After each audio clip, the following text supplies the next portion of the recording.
Lead and Empower Her with Dr. Julie Ducharme, the show that takes you around the world to share interviews with some of the most successful and relevant people on the planet. Hear their stories and get the most important business lessons they have learned on their road to success and get exclusive advice on how to implement their success into your life and business. Lead and Empower Her with Dr. Julie Ducharme is brought to you by the Strategic Advisor Board and your host, Dr. Julie Ducharme. Hi, welcome to She CEOs. I'm Dr. Julie Ducharme, back for another episode. My favorite podcast to do because I get to talk with women around the world who are rocking it in their industry, being the CEO of that. And today I have with me Emmy Barry. Emma is a Kiwi girl, born in London, now living in LA. Of course, she's everywhere right now. I don't even know where you're at right now. I think you're somewhere not in LA. She started her career in fitness industry, where she's been called the Oprah of health and fitness, amassing a portfolio of work encompassing media, consultancy, and advisory roles, extending far beyond fitness. She's been called upon to catalyze growth, accelerate change, and agitate an explosion of creativity and discovery for massive global brands across industries, geographies, and structures. And I love that you also are unapologetically you, which we'll talk more about because you have your website about being bad but being good. So we'll talk more about that. But so you guys know, Em and I just met recently and we hit it off, and I'm putting her on the front of our magazine and I love what she's doing. And as you ladies know who are listening, something I really love is talking with women from all around the world.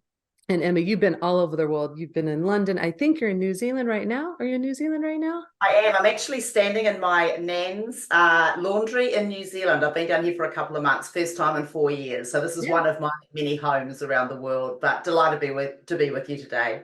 Yeah. So we're just going to talk about, I could have kept reading. Like, you have an amazing portfolio. I think like all of us overachievers, we get a 7-page resume because that's what we do. And of course, I don't want to steal too much of your story because I was also reading what Tia wrote and your story. And so I like for our listeners to just go back a little bit and talk about like where it all started. So they have a bit of an idea of where it started, and then we'll move to the present.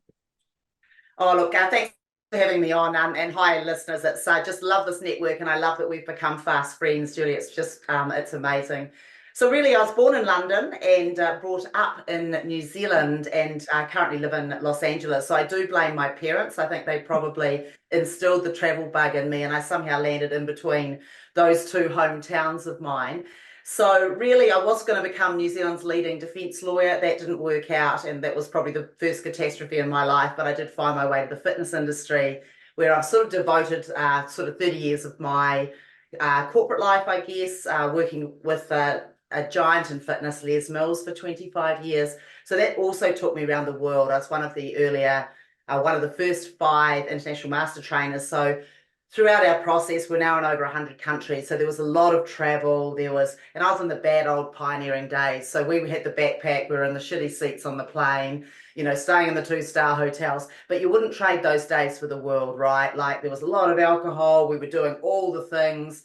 It was back in the slightly non-politically correct days, so we probably had a lot more fun than people appear to be having today, now that they don't drink, don't go out, sort of sit there and recover all day long. So I am always a pioneer, and that probably has blazed my path. I get very bored very quickly. So once something turns into a system and corporatizes, I sort of exit stage left onto something a little bit more exciting. So I've always enjoyed the bleeding edge. So lived in New Zealand for a while, traveled a lot, went on a couple of big trips to the US.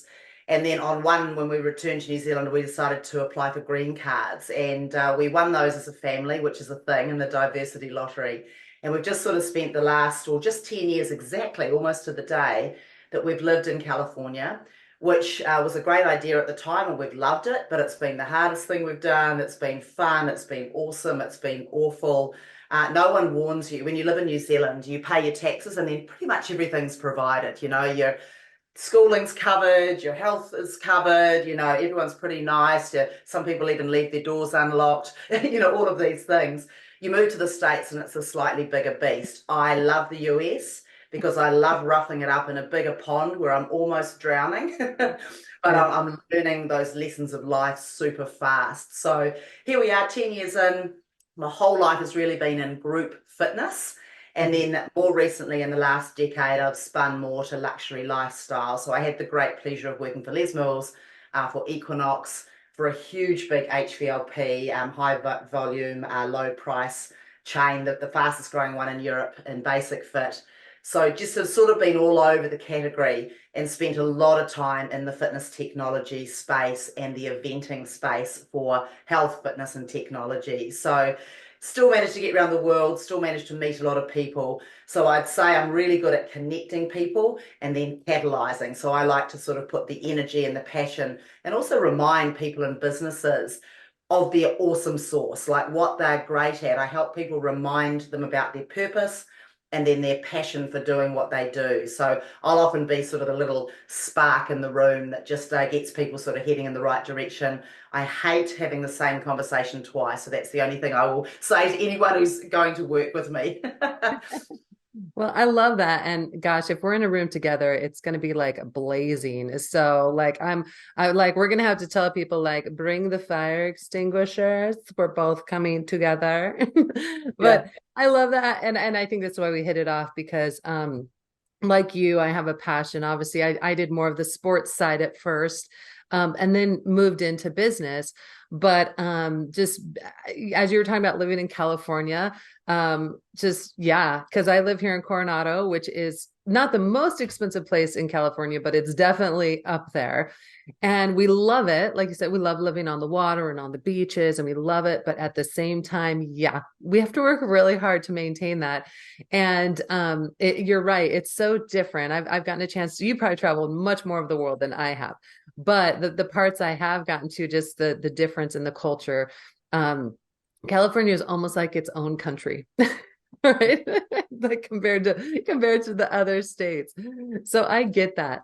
Well, in your journey, I always like to talk about, obviously, we've seen so much of your success, and I don't like to harp on failures or barriers, but I love to talk about how you transcended those, because I think that's really important for women who are trying to move into any industry, whether it be the industry you're in or another one. I think we face similar barriers and how we get around those, because there might be someone too who's maybe in the midst of it right now. So I'd love to talk about some of those that you feel comfortable talking about, and just maybe how you stepped past them or worked past them. Yeah, so I think, hindsight, wonderful thing, right? But when I look back, and every person who's in the education system will tell you this, they'll say, if you win too easy and you win your whole life, sure, it'll be fun and you'll be on the gravy train for a while. But it really is in those tough moments that you truly get the lessons and you truly get some huge wake-up calls or some pushback. So the way that I look at challenges, especially looking back and knowing myself going forward, so the first thing I'd say is know yourself. When something hits me, so, I think in the article I talk about, I've been passed over, I've been fired, I've, had, my team be bullied, things like this. What I know about myself is that because I'm at the bleeding edge, I feel things really early and really hard. So if I come up against a big challenge, like one of those things, I go into a hole really deep and really hard for about 24 hours. So I know that I get the whole overwhelm of holy shit and, all of that, because it's not great. Typically, we don't like getting feedback, especially when it's of that magnitude. So I know my process is to take it on, to go deep, and then give me 24 hours, and I've pretty quickly started digging out of it. Now, not everyone's like that. My husband, for example, he takes a long time to process, and he takes a longer time to slowly write whatever that means in the world. So I'm like going in deep and coming out and moving on. He's still getting it. I've moved on. So I think there's know thyself. And then when I look at each of those situations, always something more magnificent comes from that. I have a big awakening. I change something about myself that I needed to change, or I step into another opportunity. I referenced before not becoming the lawyer. I failed 2 law exams, not failed them, but I didn't get the straight A average you needed, but I had great internals But what that did was it shut that path to me, gave me some of the learnings of being a lawyer, i.e., can you see both sides? Can you debate? Can you think critically? But it put me in the right industry, because I think sitting behind a pile of paper for the rest of my life was never going to be me. So in a way, it was the universe sort of giving me, I've always had a bit of the gift of the gab, so I could get around the language, but that wasn't meant to be for me. So I think that as an example pushed me onto the right track. The people stuff's a little bit ickier because you're dealing with emotions, yours, theirs, everyone's.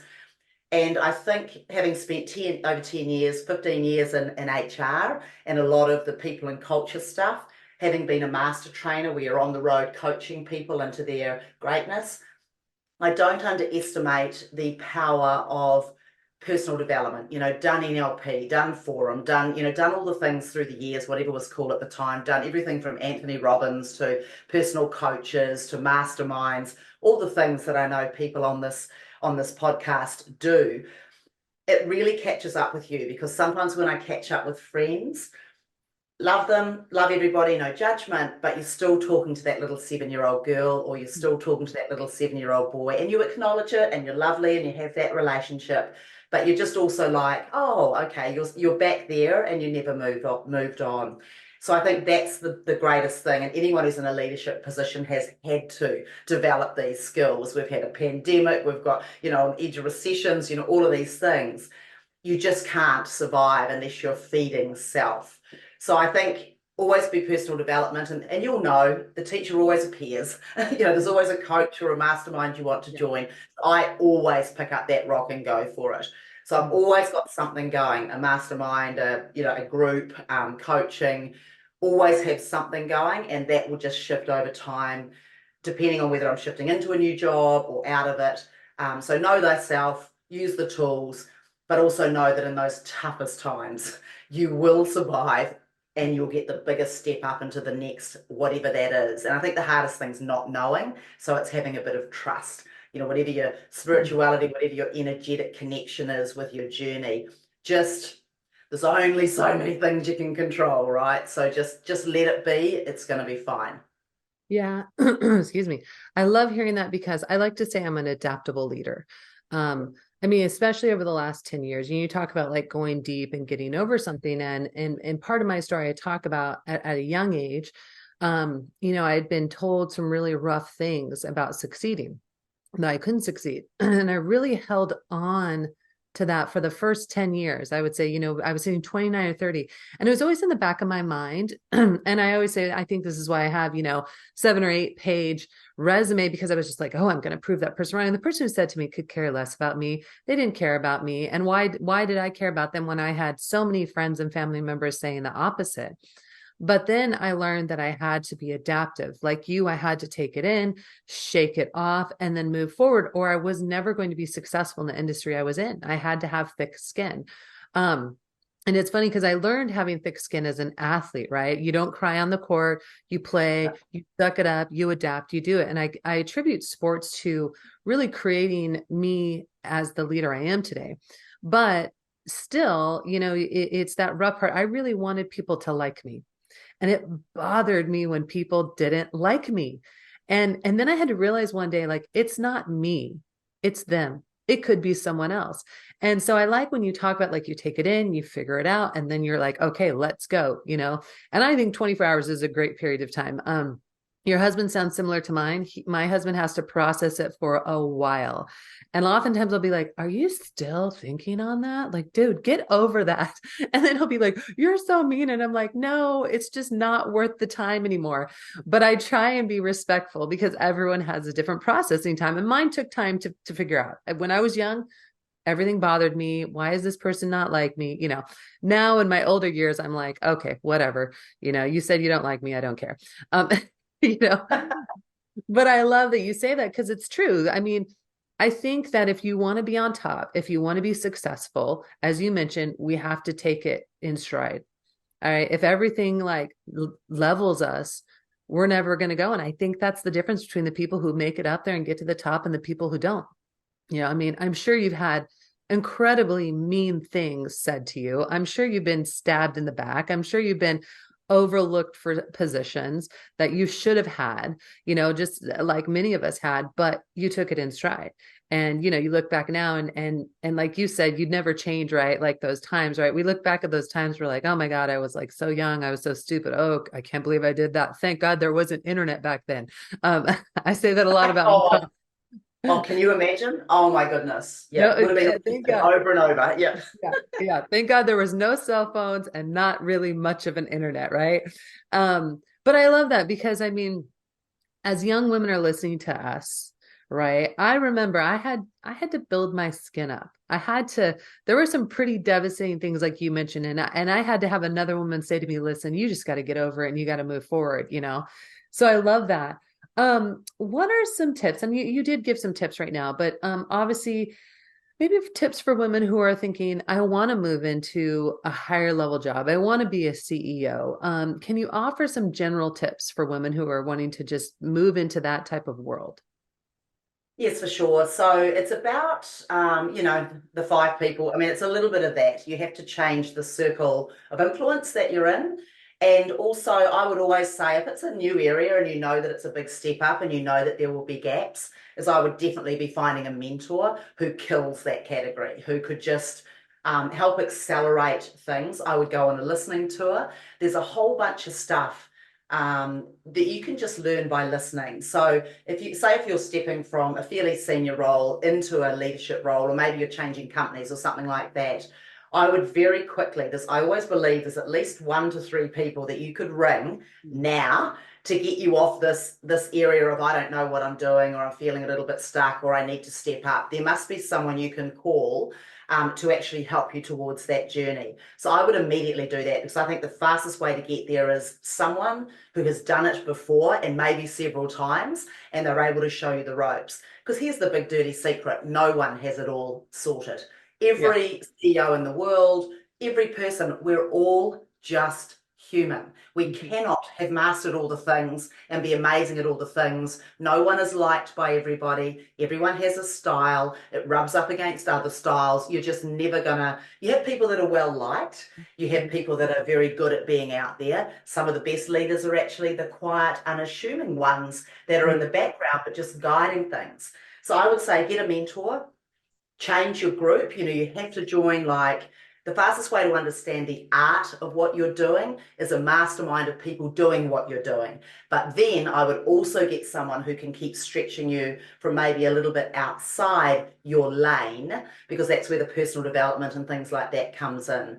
And then I would just make sure that you're managing the set of things, because taking on or stepping up can be very overwhelming, because there's a whole lot of unknowns. You're like, oh, I don't know that, and I don't know that, and I don't have the business works, I don't have the skill set, I'm not that good at that. So you've just got to prioritize and just say, and like you said, different leaders for different times. We've had war times, pandemic times, peaceful times. These are different leadership styles. Get very clear on what is required right now. I have been given this opportunity. The change I'm expected to make is it to grow a team, shrink a team, change direction, find out if there's product market fit? These are all different remits. And so I get very clear, what is the one thing I am being hired to do? And then think, right, what support do I need to get to that place? So that's how I would always take on a new thing. Listen for a while. Also acknowledge that you have fresh eyes. And I think fresh eyes, and we always say this, worked for 10 years in people and culture back in New Zealand with Les Mills. Always, with a new person coming to a situation, sees so many things that the furniture has assumes after a while. So there's power in seeing things freshly, because we're in times where any industry can contribute to any other industry by bringing in concepts or things that have worked over there. And I think those are things that you can bring that no one else can. I'm new to the role. I'm going to be talking to you all, but also I'm just going to be calling out what I see, and I'd like to get some answers from the team and see if there's any opportunities here to make it an even better place, working environment, whatever it is. So those would be tips. I love that. I think that, and I don't know if you had this issue, but obviously when I first started out as a young leader, I felt that if I asked for help, if I appeared to not know what I was doing, that would make me weaker. And I even really tried to stay away from being vulnerable. I basically tried to adopt the style of my male counterparts. I was the only female. I didn't have any mentors, like you said. I wish I would have done that. And so it was a struggle at first trying to really take in, and I had big positions at a young age, and so I'm working with these, gurus in the industry. And it was a real struggle, me trying to figure that out. Now, today, things have really shifted over the last 25 years. Vulnerability and emotional intelligence are a key aspect of leaders. And if you don't have it, you're now considered someone that they don't want. And the more, it seems to me, the more you humanize yourself as a leader, the better results you're getting, especially with our new generation. They're very different than the older generation that I started working with, the baby boomers. It was a very different world. And I love that because no matter what, whether I wanted a female mentor, but I couldn't find one. So I eventually found a male mentor because I knew if anything, he could at least guide me on, like you said, on the gaps, what I'm missing. How do I deal with men the age of my father? I'm supposed to be their boss, their leader. And I remember having this moment where I was going to have to deal with someone in a disciplinary manner. And I remember saying to one of my colleagues, how in the heck do I bring this man in, the age of my father? I've always been taught to respect my elders and discipline him. When I'm 20, I'm the age of a daughter for him. So I remember, just it made such a difference. And so one of my colleagues said, you should bring in your counterpart that's around the same age. So you have two people in the room, so that way it's a very no matter what happens, you have a witness, blah, blah, blah, blah. And it was good.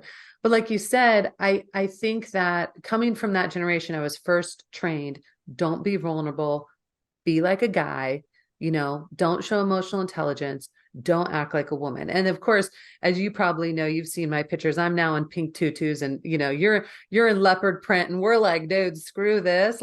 This is me. And when I finally did have that epiphany where I finally was like, you know what? I can't do this. I just got to be me and I got to lead the way that I lead. And if I don't, oh, well. And it was funny. It was so well received, Emma. I was shocked. I was like, you like me like this? I was like, what?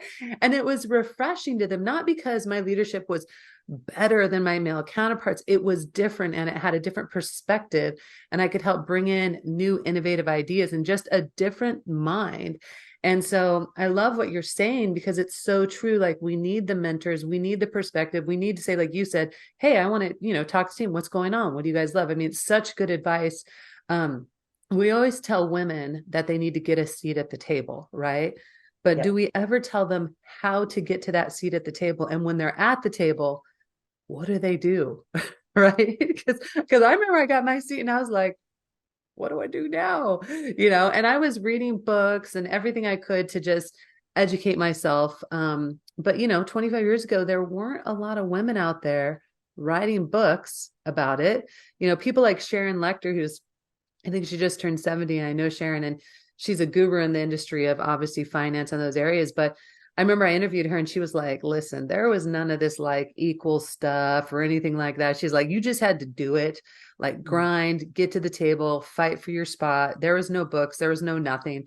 And, I think that's really changed now. Obviously, women like you and I are out there trying to make a difference. There's books and stuff. So I love that because we have to, I feel a burden to help educate and guide our younger women who are looking to go into leadership or just that we want in leadership. I feel that there's a lot of junk out there. I don't know how you feel. I feel like there's a lot of junk out there misguiding our youth, and that, I feel like I need to be out there helping guide our youth because they're our future leaders. And right now I'm kind of like, God help us if that's our future leader. I mean, just being totally transparent, I haven't been completely impressed by what's guiding our youth. And I know it's a total subtopic out there. But I think that's amazing what you're talking about. Now, we always say hindsight is 2020, right? We look back and, oh God, like you said, thank God there were no cameras, there was no internet, because my daughter, who is now 15, will be like, so mom, blah, blah, blah, what did you do? And I'll be like, I'll have that moment of remembering it. And I'll be like, yeah, I never did anything like that. Oh, my kids know I did. I'm like, I don't think I'm ready to have that discussion yet with you. I mean, we'll laugh about it they do know that their dad, in order to get my attention, you'll laugh. So my husband was desperate to get my attention when he wanted to date me. So he mooned me. And they think that that is like the funniest thing ever. I almost drove off the road. He was in another car with a buddy. And this is a typical guy, right? Listen, I know how to get her attention. I'll totally show her my bare butt. Like, so we know all his stuff. Right. So, but I want to ask you, right? Because I think about this all the time for myself. I remember the young version. So if you could go back to the young version of you and you could say and give yourself advice, what would it be? You know, it's funny, when I look back, I sort of, and I find myself telling my kids this, I've sort of got Gen Z kids now, 3 of them sort of going in different paths. And I try to say, look, there's an age and phase for everything. So you're going to feel different urges and different things are going to be important to you, I think, by decade. And it might be changing a little bit because we had, like you said, I spent the first half of my career literally being a male. And I think that was what we had to do. I'm not a raving feminist in the sense that I think it's all women and screw the men. It's not that. I just, of course, I think the right ideas should win. I think people should be heard. But I definitely divide my career into 2 halves. One is just operating like the boys, and like you, because I was tall, strapping, and back in the day I could bench press as much as the guys. I didn't even think about that, but those physical attributes for me meant that I could walk into a room and not feel intimidated. I always spoke my mind, so I'll be one of the first 3 people to voice my opinion on something. These are, you know, you can't really do it these days, but these are male traits, you know, being able to go in and I was always fun and that sort of thing. But if you're like an introvert and maybe you're very smart but you don't like speaking up, or maybe you're of a smaller frame, I look back at my career and I think unless you're really bolshy, it wouldn't have been the same thing. Then the second half, I think, has just been realizing who you are and the power of being a woman. If you can have the physicality, speak up, know who you are, you know, some of these male traits, even though we're not gendering anything now, but the point is that was the way the world was, you know.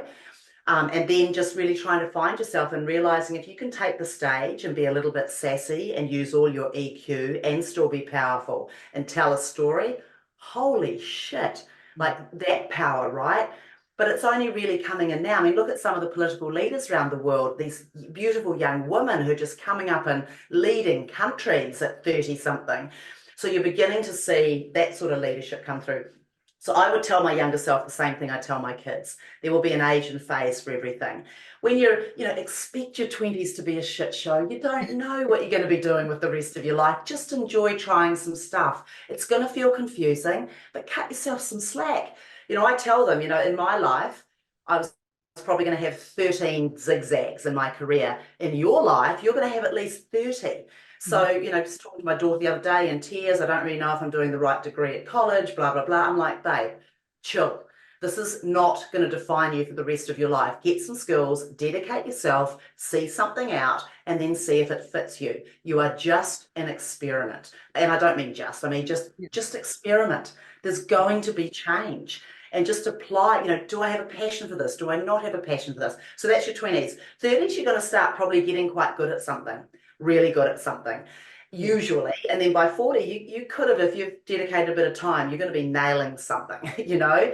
And then the lovely thing that happens as you age, and this is what I tell my kids, you're not always worried. I know you can't believe it now, but people actually don't really give a shit about you. So you're going to stop worrying a little bit less about image and being liked, and you're actually going to step into your full power. So welcome your older years too. And I don't think we talk about this enough. The wisdom of our elders. You know, what do? We lock them off and put them off in old people's homes and cut the kids off from them. And it's bullshit. You know, we've got to every age. Look at the beautiful Indigenous people. The older folks are just, they often look after the kids because the only ones that have got the patience to do it. They give much more love than the parents who are running off right at that phase where they're trying to earn the money and become the whatever.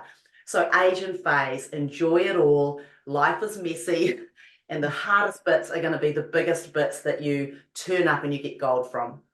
I love it. It's so true.